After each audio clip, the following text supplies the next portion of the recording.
everyone. Welcome to a new edition of Remixing Politics and Culture with me, your host, Pam. Tonight, we're going to have a culture talk, and we're going to take some time to talk about a few hot topics that are trending on social media and in the news. And we're looking forward to having some fruitful discussion in the chat and otherwise with my guests. Okay, the first topic that we're going to go with is Carlee Russell missing persons case that occurred this month in Hoover, Alabama. And we will also discuss the intricacies of that case, and we will also discuss how old is too old to hold elected office. Rock and roll legend Mick Jagger just turned 80 years young, and Biden, our president, is also 80. And so are many in Congress that are north of 80 years old. I'm interested in what you have to say about these hot topics. And let me introduce my guests that'll be discussing this with me. All right. First, we have Beverly Mahone, also known as Auntie Bev. Hey. She's known. These are definitely some culture topics. Yes. Yes, that you actually thought of. You helped the sister out. Okay, she is known as Auntie Bev to her 1 million total social media fans. Is probably a little north of that by now. She's a veteran journalist who has spent more than 40 years in radio and television. She is a media consultant and writing consultant at North Carolina Central University in Durham, North Carolina. She hosts a video podcast, The Boomer Beat, on YouTube. You can find her literally everywhere. I was in a video with Auntie Bev, and people have stopped me and said, Auntie Bev, Really, truly, this happened to me last week. You can find her everywhere on social media and find out more about her on her website, allwordsmatter.com. And words is spelled with a Z and not an S. All right. Welcome, Beverly, back to the show. All right. I can't wait to get into it. Okay, and next we have our frequent guest to the show is Latrice Davis. She is a senior court clerk at Queens County Civil Court in New York. Latrice is also an appointed member of Queens Community Board 6.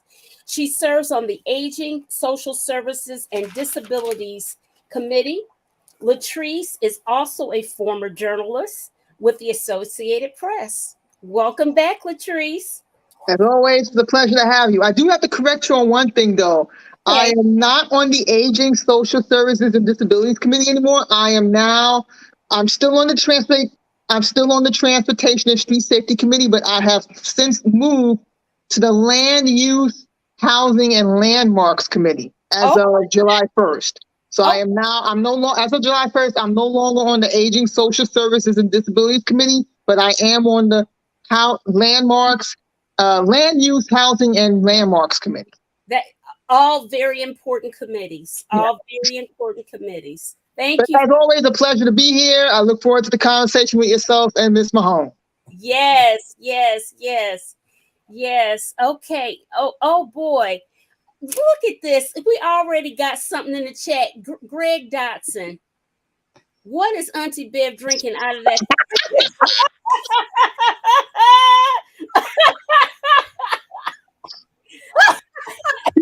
Whatever it is, she's not sharing. How's that? Well, let me tell you something. If we had air conditioning in the house, it would be something stronger than water. But since we don't, I am drinking as much water as I possibly can.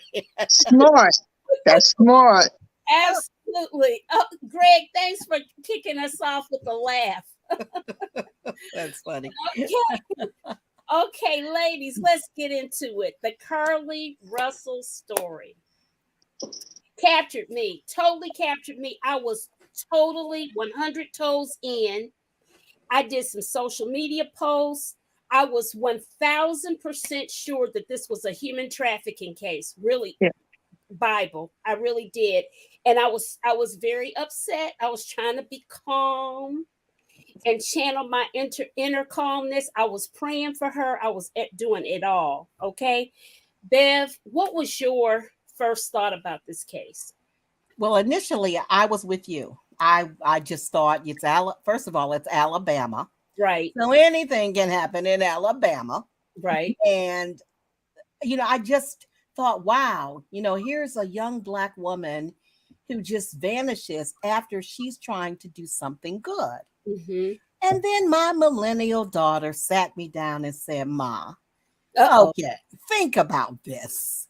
Uh-oh. A 2-year-old or whatever age this toddler was Mm-hmm. is on the highway at night, and she doesn't seem to understand that there are cars out there, and she's just kind of wandering off. And then I said, well, maybe this was a lure to get her, draw this woman in. She said no. And then she just kept breaking it down. For every argument I had, she had a counter argument. And then I started to think, yeah, maybe it just doesn't add up. Mm-hmm. Yeah. So that's where I was with that. And I have since, now I'm really adamant about it just because of how it has turned out. Right. Latrice, same question.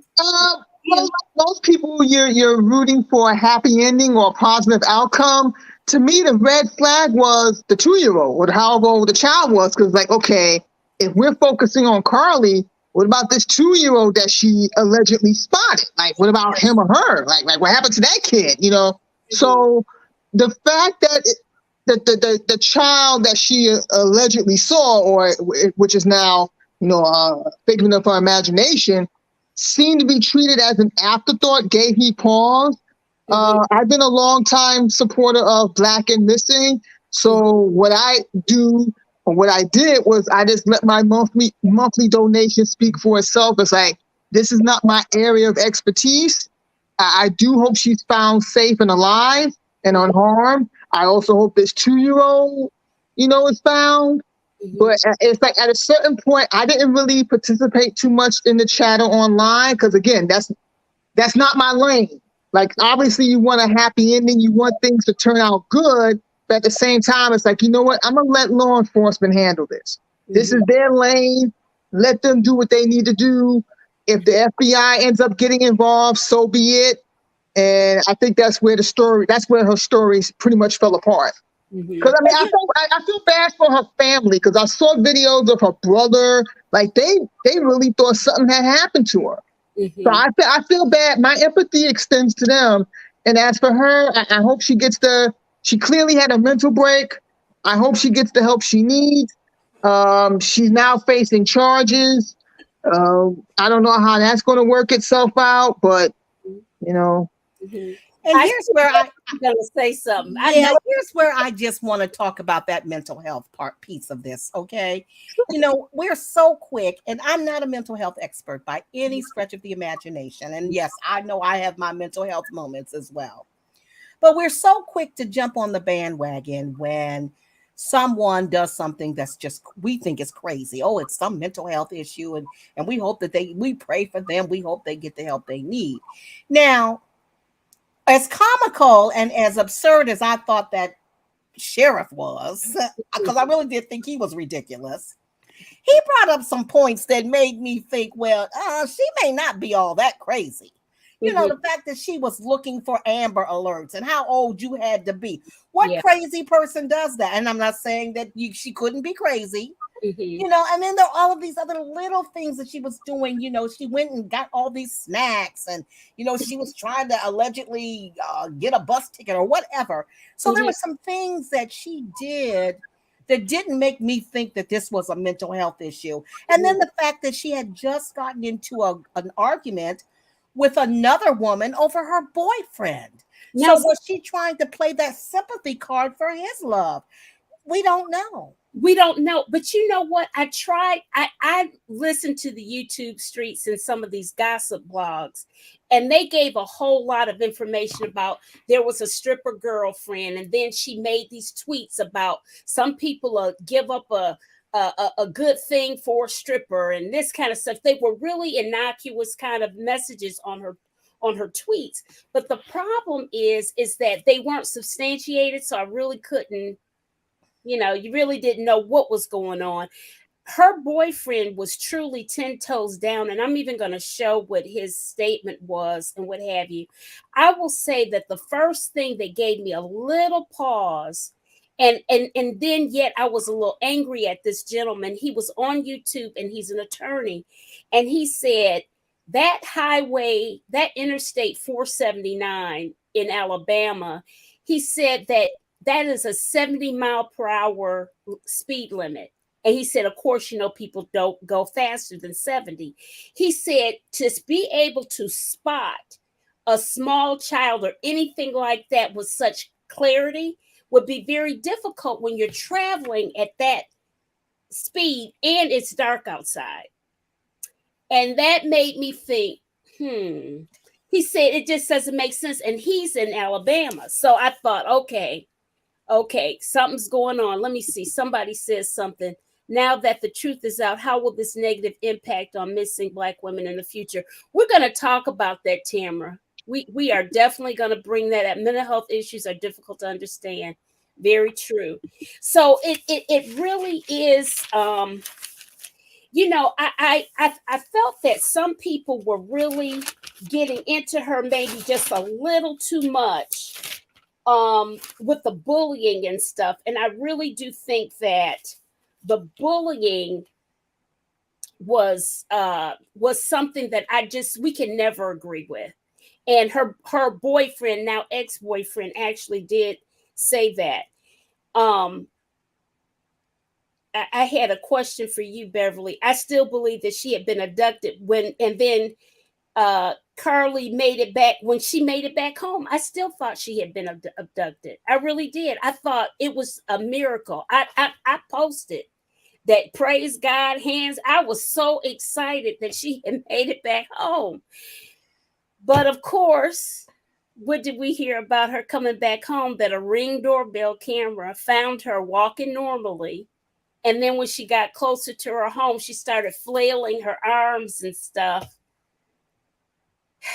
And that's the thing about lying. Like, once you tell a lie, you got to keep the lie going. You got to keep perpetuating it. And the thing is, cameras are everywhere now.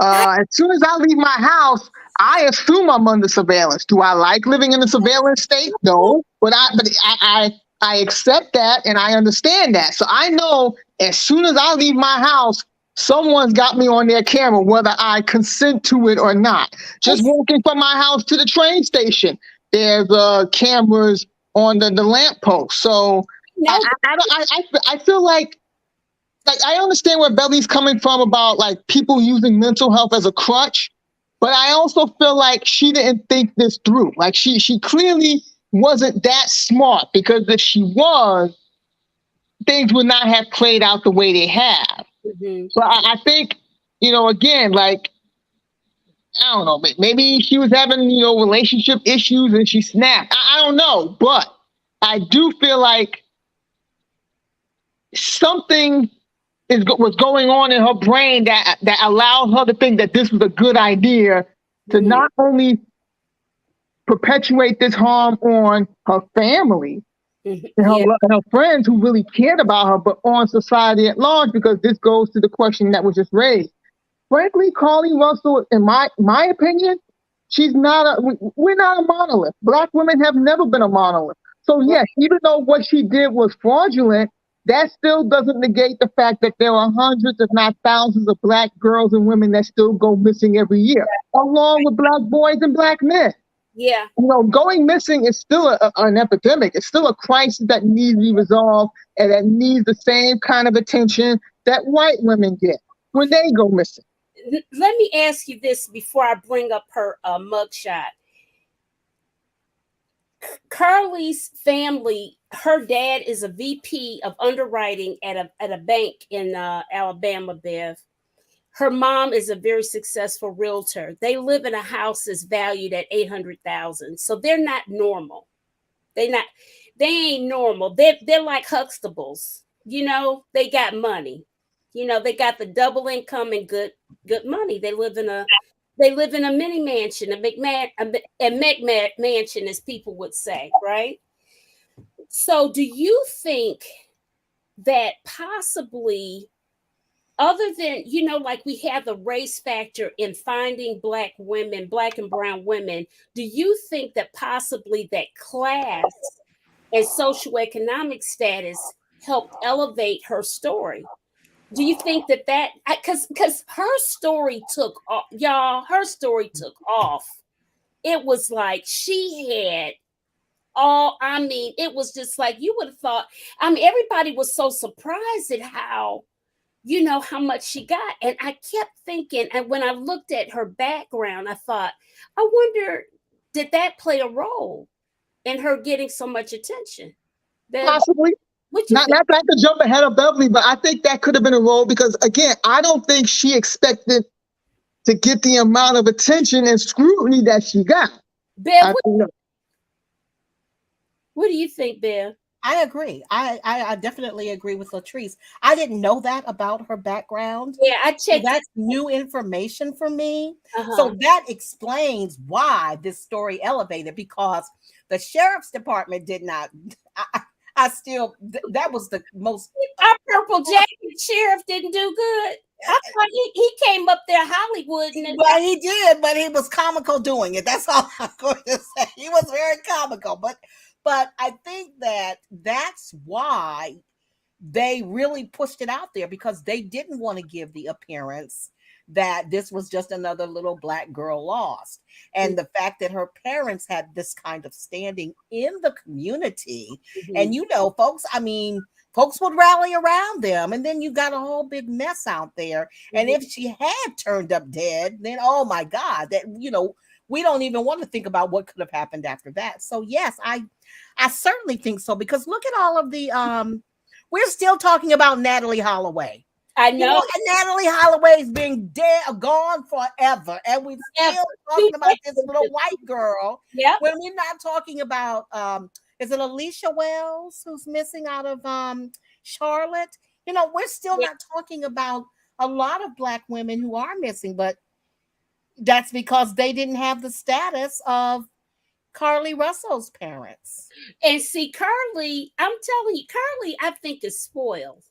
Because who leaves their purse, she had to leave her iPhone and stuff because it had trackers on it. It's tracking. Talk about it with tracker, because that is one. I don't care what nobody say about them iPhones. They will get you out of some trouble. Okay, we know that. The other thing is, she had a red Mercedes Benz. Okay, who leaves your car running, your red Mercedes Benz on the highway running?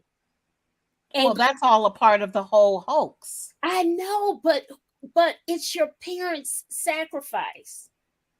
I guess. But that just makes it all the more puzzling that she did what she did. Like, was it a cry for help? I don't know. How do we know she doesn't have some kind of vendetta against her parents? See, there's a whole lot to this that we just don't know.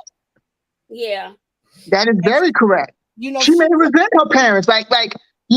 She may be, she may have means. Mr. Butler, no, she's not an only child. She has a brother. Yeah, she's not an only child. So we don't know these things. I mean, kids, when kids do things, or young people, I don't want to call them kids, when young people do things, we immediately think it's one thing when it could be something totally different. Oh yeah. We just don't know. Yeah. And are the parents going to come forward and say, oh, well, my child hates me, and that's why they're never going to. You never going to admit to that. I'm gonna show you. I'm gonna share her mugshot. Oh, she was smiling in it, wasn't she? Oh yeah, it's a beautiful. Yeah, she was real cute in it, I thought. There she is. She's beautiful. You see her? Mm-hmm. I see her. She's absolutely beautiful. She's looking flawless, like her skin is flawless, just like these Woodhouse spa she worked at. It is flawless. She is like a bumper. She is like a walking billboard for the spa that she worked at. And you know what? Some people said, well, that's just kind of weird that she took a smiling picture. But I think two things here. I guess she figured, look, if I'm going to take a mugshot, I'm going to look good in it. Yeah. Thank you. Yeah. Thank you. And I'm not mad at her if that's what she was thinking. The Yeah. other side of it is, I do think something has to be a little off with you to do what you did. Even if it's in that split second. I mean, you really, something is wrong with you. For whatever reason you decided to do what you did, it's not normal. I would insist that they all sit down and have some kind of counseling or something. Yeah. Really, really, really and truly. I feel that her boyfriend, though, I will say that his statement, and I'm going to share that with you, his statement was excellent. I don't know if I'm assuming he wrote it himself or whatever, but his statement was really rather significant, I thought. Carlee's actions created hurt, confusion, and dishonesty. I was made aware of the false narrative after coming to the defense of my ex, Carlee Russell. Myself and my family's nature was to react in love and genuine concern. We are disgusted from the outcome of this entire situation. I strongly feel exactly like you all, blindsided with Carlee's actions. This is still an ongoing investigation, but with all of the recent information and her confession, now we gain closure with this situation. Thank you to all my family, friends, and the nation for support through this. I want to also send my prayers and thanks to Miss Angela Haley Harris, her team, and all of the volunteers. Thank you again for your unwavering support. The severity in this matter has not been overlooked, and I deeply respect the genuine support shared during this situation. Please continue to keep us in your prayers. With love, Tomar. I will say that Carlee Russell's parents need to take a page out of what Tomar did, because he said what he had to say, and he expressed his contrition to the whole thing. And Well, you do realize that was a PR, right? Like, and I'm not knocking him, but I mean, you work in PR. Beverly and I are familiar with PR. That was a PR crafted statement. So even though that may be Tomar's sentiment, he did not write that. I just want to put that out there. Well, you know what? I'm going to beg to differ with you on this, Latrice. You probably are right, but I did get a chance to listen to his Instagram when she came up missing. Mm-hmm. Very articulate young man, mm-hmm. Very smooth, had all the right words, and mm-hmm. he couldn't have been coached on that. He was speaking from raw emotion, and mm-hmm. in that raw emotion, he came across. He sold me, even though I was a little bit questioning whether she was telling the truth. But when I listened to him pour his heart out, mm-hmm. I thought, wow, yeah, mm-hmm. this brother is hurting, and I felt for him. So, mm-hmm.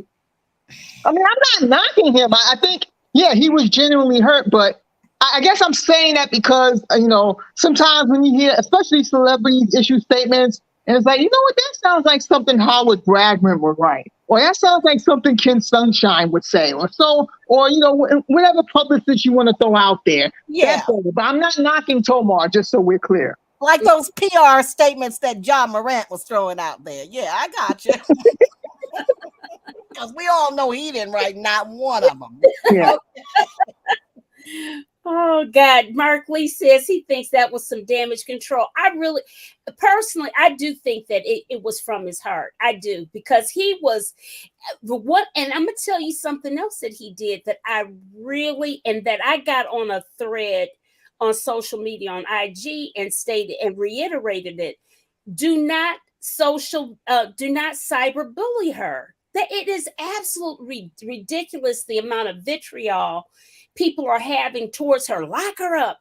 Do this to her. Do that to her. To my I've never joined in on that. I mean, I guess because one, I was bullied when I was younger, much younger, but I never saw the point. And like I've always been turned off by cyberbullying. I don't, because frankly, I don't see how it helps. It does It's not going to help her. It doesn't help those she hurt, whether it's her family, her ex-boyfriend, you know, those who care about it. I just don't see how it moves the needle forward. I think again, her actions are not a reflection on the Black community. Her actions are not a reflection on Black women. Right. You know, but my thing is, let's not take our eye off the ball. There were still hundreds, if not thousands, of Black girls and women who are still missing. Like what she did does not deter my support for Black and missing, because they were at the front of this. I mean, you know, they got hoodwinked. It happens from time to time. But I still believe in their mission, and I'll continue to support their cause. Listen, there have been plenty of Caucasian women that have done similar things. Mm-hmm. They've hoodwinked us, and I don't know what their punishments were. I'm sure whatever their local jurisdiction is. Yeah, but you don't want anyone say, "Oh, lock them up" or "throw away the key" or whatever. So don't do that to Carlee. So, like, yes, what she did was terrible. It absolutely was terrible. But let's look a little bit behind the curtain a little bit, and don't put 20 on 10 and start talking about, you know, just berating her. So, because that then is yet another, that's just, it serves no purpose at all, period, point blank, period. And I, you know, like I said, with that little bit of extra information, digging up about who these people were, I'm thinking that, you know, because of who she was and who her parents were, that's why she did get more of the attention. Let me address the whole cyberbullying if I can, because I may have, you know, I guess I don't look at it that way, but I do see where some people in my community, my social media community, did address, they felt that I was picking on her. So, you know, I thought about after she had come out and said she lied to her attorney, I thought about, how do I handle this? Because I wanted to give a vocabulary word, right?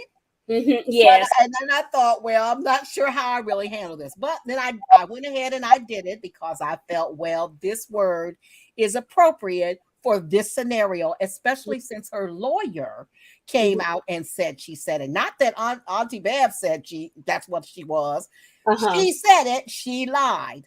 Right. So I took that opportunity to create the vocabulary word.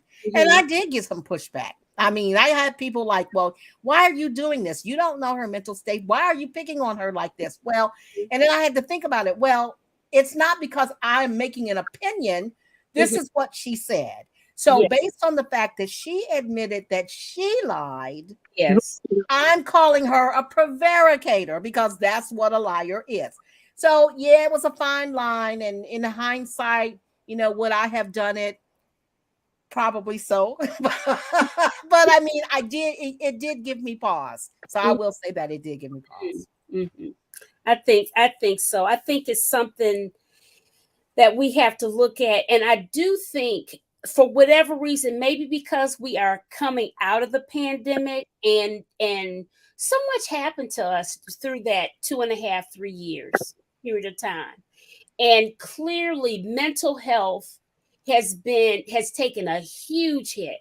Yes. And I just think that some people are doing things that they normally would not otherwise do in their good state of mind, that they probably would not do. And it's causing some serious issues on that accord.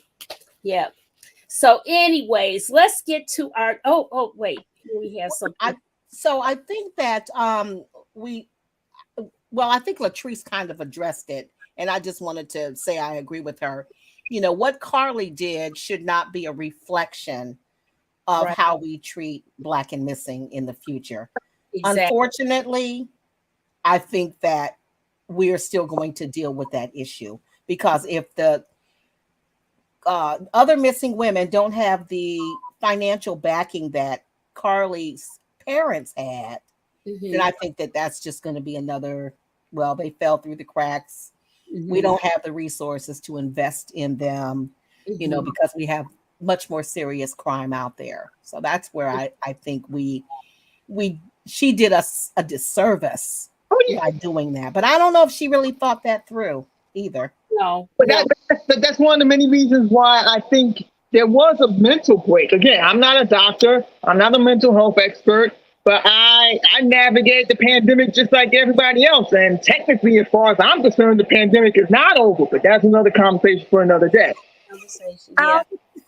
I mean, I do think, yes, some people would use this as an excuse to put down Black women. But if the pandemic hasn't done anything else, and I've said this before on your show, Pam, a lot of people are telling on themselves and they're showing their asses. And they were doing that before the pandemic. Right. But even more magnified now with social media and what have you.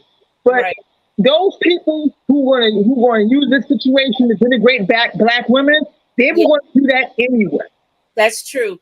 Greg Dotson says, however, we still don't know where was she.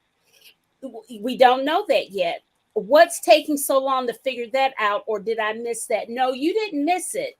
And I think, Greg, you're right in Alabama, so you would have probably heard it quicker than us from your local news or your state news or something.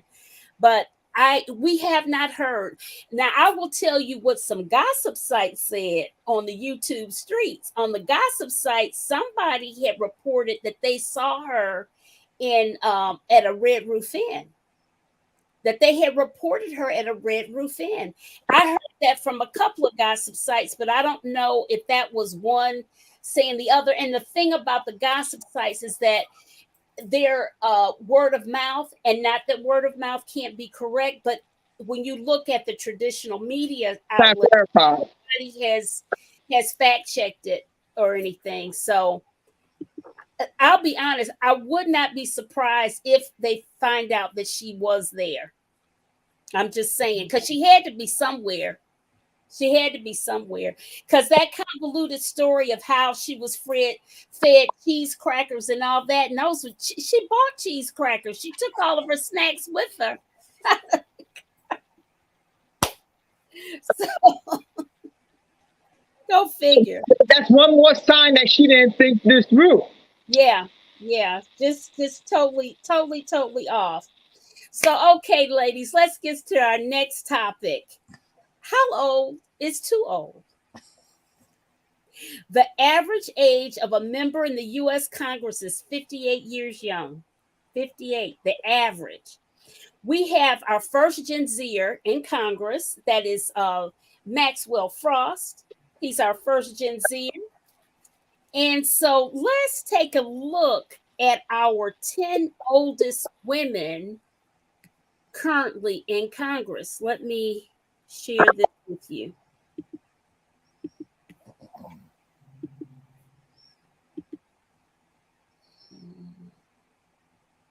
Okay. All right. Let's see. Let me scroll this up.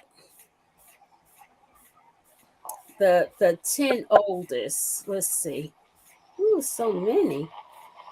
Okay, oldest women currently serving in Congress. It's just these big spaces. Let's see. So, first one, Jan Schakowsky, 78 years old. She is a Democrat in Illinois's 9th district. So she's in the House of Representatives. Okay, next we have Virginia Fox. She's here in North Carolina, Republican, in North Carolina's 5th district. That's Miss Fox. She did something controversial. I can't think of what it was, but I think she's a big Trumper. Okay. And Rosa DeLauro, she's 79. She's out of Connecticut, House of Rep. Kay Granger, she's 80. She looks good for 80. She's a Republican out of Texas's 12th district. Anna Eshoo. She's 80. She's a Dem, and she's in California. She looks good for 80. Frederica Wilson. This is our lady. I did not know she is 80 years young. She's out of Florida. She's a Democrat, and she's our cowboy hat wearing lady. All this time, I thought she was out of Texas because she always wore those hats. Y'all recognize her? I do. Yeah, because she's wearing these hats all the time, and I always equate those cowboy hats with Texas. But she's out of Florida. She certainly doesn't look 80 in this picture. My question is, how up to date are these pictures? Because none of these, the majority of these women don't look their age, other than Virginia Fox, who does look like she could be 80. None of the other women look their age. So are they updating their pictures? I don't know, but here's a good question, because now we're on Nancy Pelosi, who is 82 years young, and this looks like a fairly recent picture of Nancy.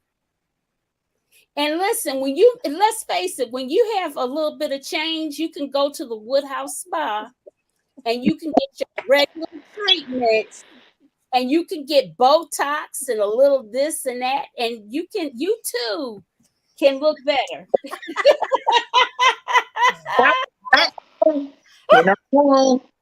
Well, see, but this picture does look like Nancy. Yeah, it looks recent.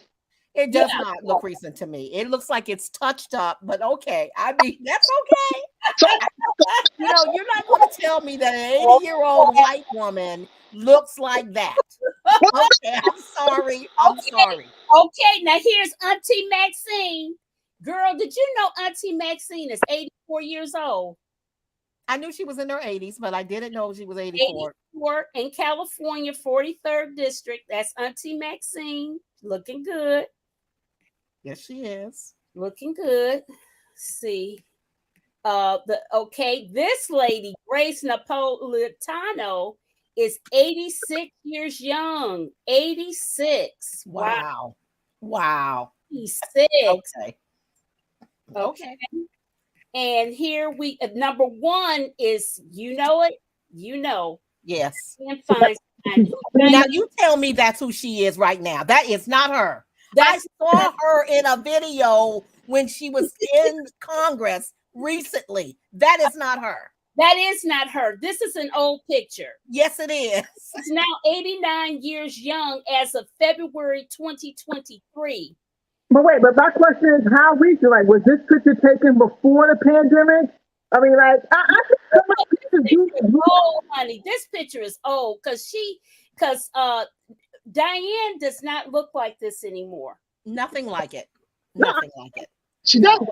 But I'm talking about the other ladies. Like, I mean, some of them look good for their age. Some of them probably got Photoshop in there. I agree with Beverly on that point.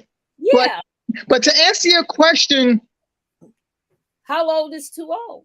I don't want to sound ageist, but you say something, because let's play it.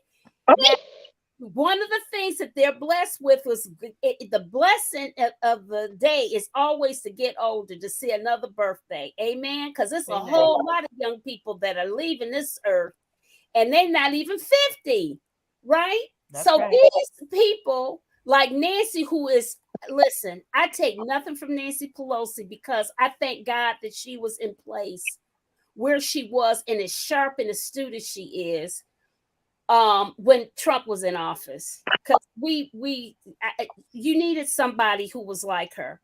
Agreed. How old is too old? Well, that's what I was going to get to. I think, as you know, and I've said this before on your show, I am a proponent of term limits. And Nancy Pelosi has been in Congress since 1987.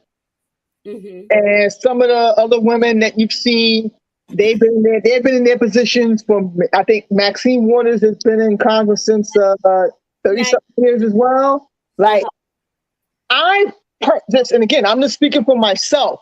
I wouldn't want to stick around that long. Or if I am going to stick around that long, am I taking a protege or two under my wing to prepare them when the time comes to pass the torch? That's the thing. I think that's the issue with Feinstein. Like, right. She hasn't prepared anyone. And it's like, she's been a senator for 30 plus years now. It's like, okay. And also, like, if you've been in office that long, what do you have to show for your time as a senator? What legislation have you passed? What legislation have you created or launched? Like any like with Obama, his signature achievement is what the Republicans derisively refer to as Obamacare, otherwise known as the Affordable Care Act. That's his signature domestic policy. His signature foreign policy is taking out Osama bin Laden. Yeah. So at least we could say, or at least he can say, when I was in the White House, I got this to show for it. I accomplished this. I did that for the American people, and so on. I feel like with people like Feinstein or Mitch McConnell, like, what are you doing? Like, I mean, is it really about helping? Is it really about serving the public, or is it just simply about maintaining power? Because at this point, I mean, this is where self-awareness comes in as well. Because if I'm Feinstein, like personally, I don't want to be working until I'm 90. Yeah. Basically, I want to retire. I mean, God willing, I live that long. I don't want to still be in office. I want to be off in the sunset sipping on my margarita. But the fact that you're still clinging to this title and you're not really doing anything to help your constituents, that is an issue. At least with Nancy Pelosi, as you pointed out, she was in the right place at the right time. Like her 50+ years in the House served her well when she came up against Trump. Yes.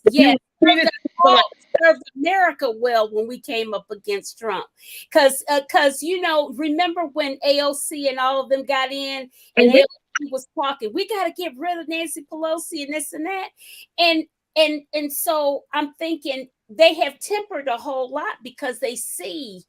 When I remember being that age, she's so young. She was in her early 30s, and I remember the cockiness of that time. You know so much. You know how when you're in your early 30s, you know a whole lot. Turns out you don't. Let Beverly say something here. I got to get all of y'all talking. So Beverly, what say you about? Because listen, you're the one that came up with these topics. I remind you. Well, I came up with the thought just because I'm thinking along the line of term limits. I'm thinking that you should only be allowed so many term limits, and then it's time to go. Exactly. Because here's what's happened with Nancy Pelosi, and I agree with whoever was in the chat saying that, yes, she has the experience and she's a fireball and all of these things. But here's what's happened. As you age, new people come into your community. Are you yes, some of your constituents age with you. That's true. Yeah. Some of them die off, some of them move. But then there is always a turnaround. So are you still engaged with your new constituency? Are you able to identify with those Gen Z who have issues that are so different than the boomer generation of which you are a part of? And if you can't get with that, why are you there? And so I'm just saying, I just think that 80's too old. And Pam, I've already said this to you. I just can't in good conscience vote for Joe Biden because 80 is too old. I'm sorry. I just can't do it. I mean, I don't know what else is out there. I got to figure it out. Nothing else out there. That's the thing. And that's the sad thing. There's nothing. Right. Your vote has to be strategic. And that's the thing. So I'm thinking that there needs to be a campaign talking about I'm with Gramps. And that's about, I was saying before, but okay, Biden's a nice guy. I voted for him in 2020. And assuming that nobody else steps up, I'll probably vote for him again next year. But who is he preparing to take over? See, let me tell y'all this. I really thought, and this is the God's truth, I thought that Biden and Newsom were going to work out a little backdoor deal. And the next thing I knew, I thought Newsom was going to be the crown prince of the Democratic Party, passed on for Biden. I thought that was going to be the plan. I really thought. And I was so surprised when he said he was running again. I was like, really? I didn't think he was going to do it. No, I did. Because think about it. When Biden was running back in 2020, he never said he was going to be a one-term president. Other people were out there trying to put that in his mouth, but he never said he was going to be a one-term president. So I'm not surprised that he's running for re-election. But the fact that, okay, Biden's on the other side of 80, the former occupant of the White House, whose name shall not be spoken, is knocking on 80. and like, this is the future of our political parties. Yeah. And I've said this on your show before, Pam. I think that the fact that people are so disenchanted with the Democrats and the Republicans mean, to me, I feel like that has all the makings of a third party. But at the same time, I understand and I recognize that a viable third option coming along is easier said than done. So I'm not that naive, but I do feel like we cannot continue down this path that we are heading. No, we can't. Assuming that Biden wins, let's fast forward 5 years from now, July 30th, 2028. So assuming that Biden wins re-election next year, assuming that he does not die in office, who is running for the White House in 2028? I guess Newsom. I don't know. Don't ask me trick questions. It's not a trick question, but it's something we, not just care of us, but everyone out there that we really need to be thinking about. Who are like the old timers? Who are they taking under their wing? In fairness to Pelosi, I do think she latched on to Hakeem Jeffries because even she recognized, hey, I'm not going to be here forever. Pass this torch to somebody, so let me at least pass it to someone who's younger, who's hungrier, who's confident, who can deliver the goods. Because I thought his alphabet speech, I call it, was amazing. Yeah, it was. He is par excellence. But we need more of that. And because who is Auntie Maxine grooming? Who is she grooming? Who is our guy? I can never think of his name. He's the kingmaker for Joe Biden in South Carolina. I can say Clyburn. Clyburn. Yeah, Representative Congressman Clyburn. You know, where is that? Where is that? And I think that's the elephant in the room that we tend to want to look over and ignore, but we can't. Because now, like, okay, and I mentioned this on your show before, I don't want to see Harris fail. But at the same time, if something were to happen to Biden, is she ready to be POTUS? Is she ready to take, I hope she is. I think she is. Listen, I think that everybody sleeps on Kamala and forgets that the woman was an attorney general of the state. She was a district. I get that. I get why Biden wanted to get. She has a nervous factor that kind of takes people out a little bit, but that's just her nerves. And so, I just think that we have. Yeah, not to cut you off. I get why Biden put her on the ticket. She checks a lot of boxes. And if you look at her resume, it makes sense. She started off as a district attorney. Then she moved up to attorney general. Then she became a senator. Now she's the vice president. I get it. She checks all the boxes. Michelle Obama talks about that in her book Becoming, like how she went through life checking off boxes. And I'm sure you heard the chat about, Michelle should run for president. And it's like, no, Michelle has said herself, she doesn't want it. Oh, no, I wouldn't. If I was Michelle, would you want heck to the no. Michelle is through with being in that White House. And that's the thing with Harris. it's not that I don't think she's qualified. Again, looking at her resume, it makes sense. But to me, when she was running for president, before she withdrew, she dropped out. Right. I never got or at least to me, she was never able to clearly articulate why she was running. Like, what is her vision? She was never able to articulate that, and I don't see that now. And I think that's why I hesitate, because, again, it's not that I don't think she can do the job. Again, she has the credentials, but to be president, it's like you really got to have a vision, you got to have buy-in, and you got to have, just a certain, I don't even want to say chutzpah, but for lack of a better word, to pull it off. Like when Obama ran for office, like I felt like, I believe in what he's selling, and he believed in it too. Whereas with her, I don't get that. I just she's going through the motions, checking off boxes like, oh, I'm doing this because this is what I'm supposed to be doing. I don't know. Well, we you know what? She's got time to figure it out. Hopefully she's working on that, trying to get it together. What you think, Beverly? What do you think about Kamala? You know what? I have to refrain from commenting because I don't see. I just don't see her as being presidential material. I really don't. And I don't have any real justification for it. She didn't impress me during the primaries. Mm-hmm. And I know that everybody was really high on her for, many reasons, but she didn't impress me, and I wouldn't have voted for her in the primaries. Mm-hmm. But I want to address something that goes beyond the presidential candidates and how old is too old. Mm-hmm. And I just love to hear what your feedback is on this, and anybody in the chat.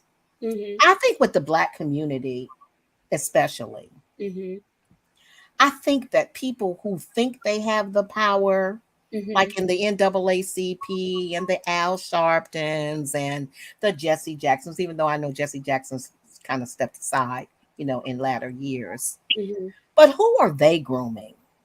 Because, and while Al Sharpton, he can preach any funeral, and I hope that when I die, he will say, you know what, let me come preach our funeral. I hope he would. But,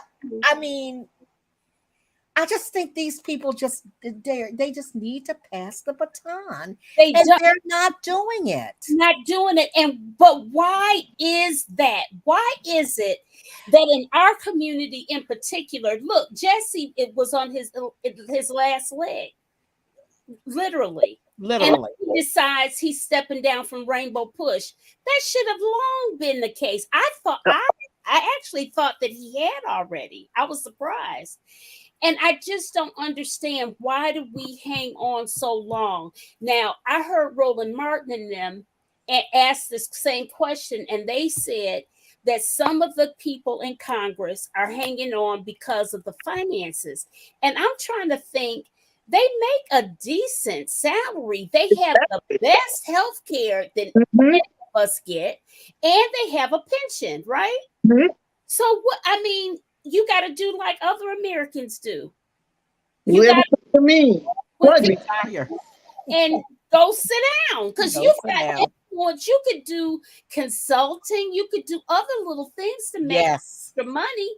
So you're coming from a power. I didn't understand that argument that they were saying about the finance thing, because I'm thinking, because they were even saying in their conversation that some of them do want to step down, and I'm like, well, do, because you still have your health insurance. You've got perks, listen, that most people just do not have. But here's the other thing about this, Pam. You don't know whose pockets they're in.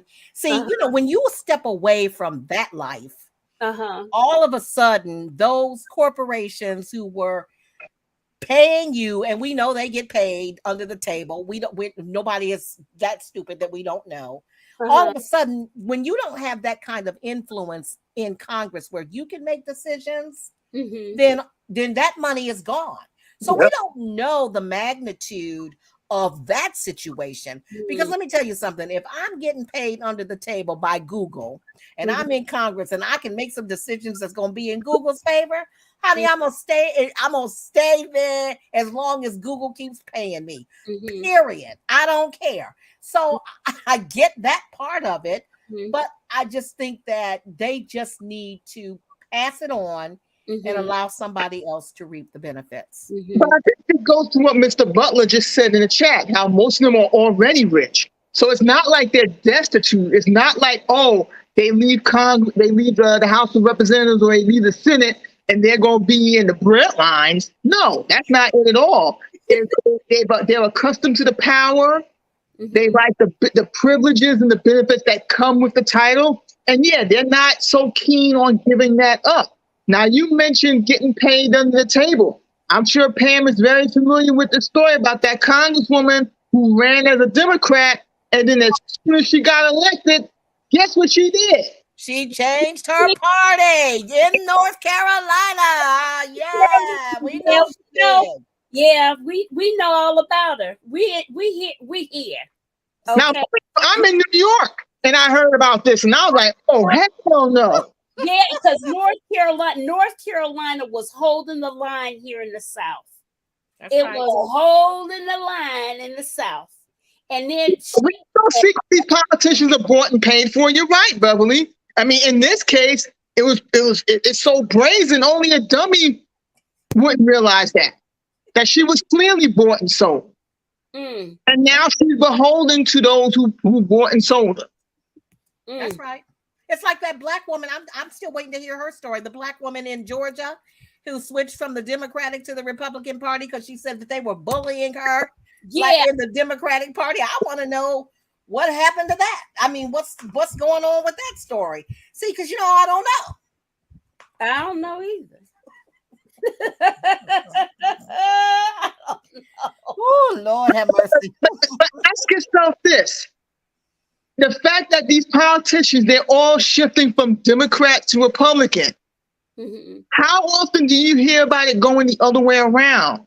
You don't. Why is that? They don't switch from Democrat. If they switch from Republican, they go to Independent. Correct. No, exactly. They go from Republican to Independent. Like Justin Amash, he was a former congressman from Michigan. He went from Republican to Libertarian, but he didn't join the Democratic Party. Right. But again, you have to ask yourself, why is that? Why is it these so-called Democrats, they switch to the Republican Party, but when the Republicans leave, they don't join the Democrat, they go Independent, or in Amash's case, Libertarian. And again, I don't think that's a coincidence. No, I don't either. It's not a coincidence. And what do you think? Listen, this gets into a whole nother subject, and it'll be a whole nother show. How the folks in, is it Alabama? It's some jurisdiction. Yeah, it's Alabama where they the Supreme Court told them, listen, y'all gotta get these lines straight. And they refused to do it. Refusing to do it. Said, no, we ain't doing it. We don't care what you say. To do what the courts are saying to do, what the Supreme Court is telling them to do. And I hate so bad that our conference, the NABJ conference, is in Alabama, because between Tuberville and their state legislature, it's like I wish we weren't giving them that one red cent. And why? But why? I see. You know what? And speaking of which, I know time is all of the essence here. That's why I applaud A5A. Yes, they pulled up out of Florida and said, you know what? We ain't gonna put up with this nonsensical ratio, whatever. Why can't NABJ do that? Is it why? Why not? Well, at that point, it was too late. But that it was.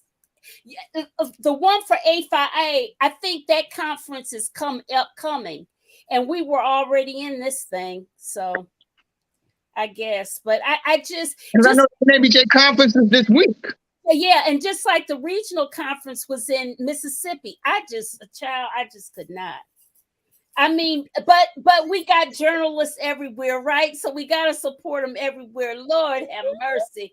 I mean, I'm just like, whew, child, just pray. That's all I can say. Beverly does raise a valid point, because if you remember, I think it was 2005, 2006, The NABJ convention was supposed to be held in Detroit, and we pulled out, and that's how we ended up in Indianapolis. Why did y'all pull out of my hometown?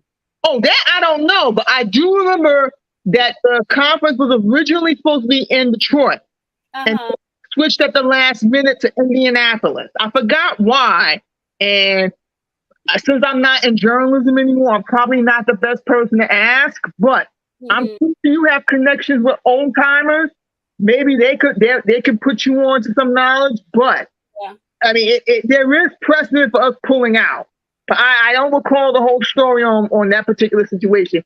But in terms of, when it's too old, I would say when it comes to political office, I say about 10 years. If you haven't accomplished what you set out to do in 10 years, then you need to move on. It's just like with a job. Like, no one is entitled to work the same job for 20, 30, 40 years. If you can do it, that's fine, but it's not a given. Right. It's not a given. At a certain point, you should want to move on. Because when I was at the AP, I was there from 2000 to 2007. And in hindsight, I was burnt out. But when I got laid off, I was ready to go. Oh. I did not fight my departure because, there was a whole lot going on, and I'm not going to get into that. But I was ready to go. I walking away from journalism remains the hardest thing I've ever done. But I'm at peace because I know I gave everything I had to the craft. I still have a love for the craft, but when I look at the profession now, I don't see a place for myself in the newsroom. And it just gets to a point where I refuse to continue deluding myself into thinking that a bad situation was going to get better. And in terms of these politicians, it's like, okay, you've been in office 5, 10, maybe even 20 years. If you have nothing to show for it, again, pass the torch. Right. Before someone comes along and yanks it out your hand, and you don't want you want to leave with dignity. Right. That's the thing. You do want to leave with dignity. Mark Lee said that he thought maybe it was the water issue. I can't remember why, but I do remember that happening because the convention was not originally supposed to be in Indianapolis. It was supposed to be in Detroit. I'm going to definitely ask somebody. Please do. I will.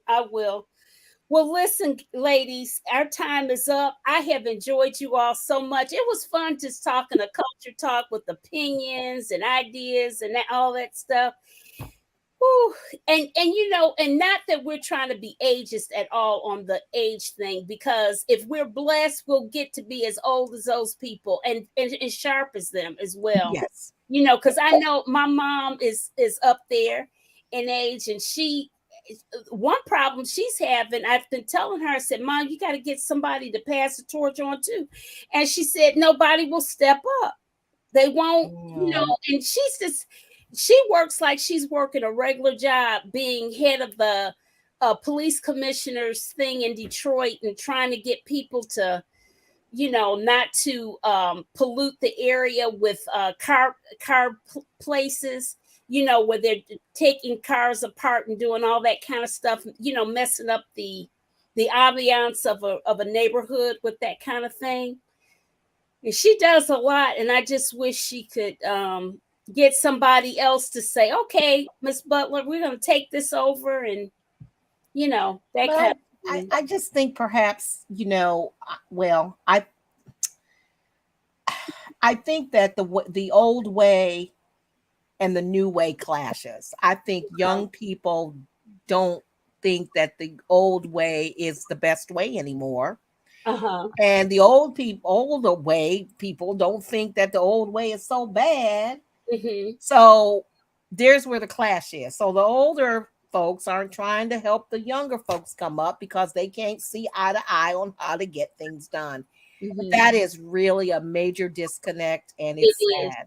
It is, because we have so much to learn from each other. Yes. We learn the technology from the younger generation. Yes. And the generation, they can tell, especially in Congress, they can tell where all the bones are buried, how to get the money, how to do this and that. And see, the wise ones will be sitting on, I think AOC finally calmed her hips down and said, okay, I need to listen to Nancy. I need to listen to them. Yeah. And once you get that wisdom and you listen and understand and observe how things are done in this old boys club, because that's what it is, y'all. Yes. No matter where you work or whatever, everybody has a culture. Yep. And just because you're a firebrand does not mean that you're going to come in there and wreck the China shop. Exactly.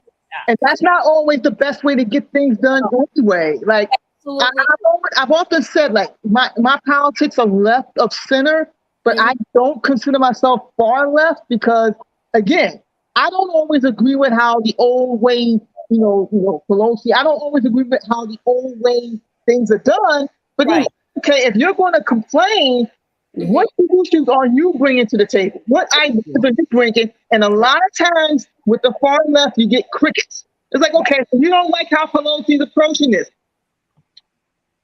Okay, so what do you have to offer? And other than complaints, it's like that. And I think this squad, I think, like you said, they finally calmed down. They've been in Congress for a couple of years, and they're realizing that, hey, change never happens overnight. It takes time. It does. Absolutely does. I mean, as a New Yorker, I would love for George Santos to be out of Congress and in jail.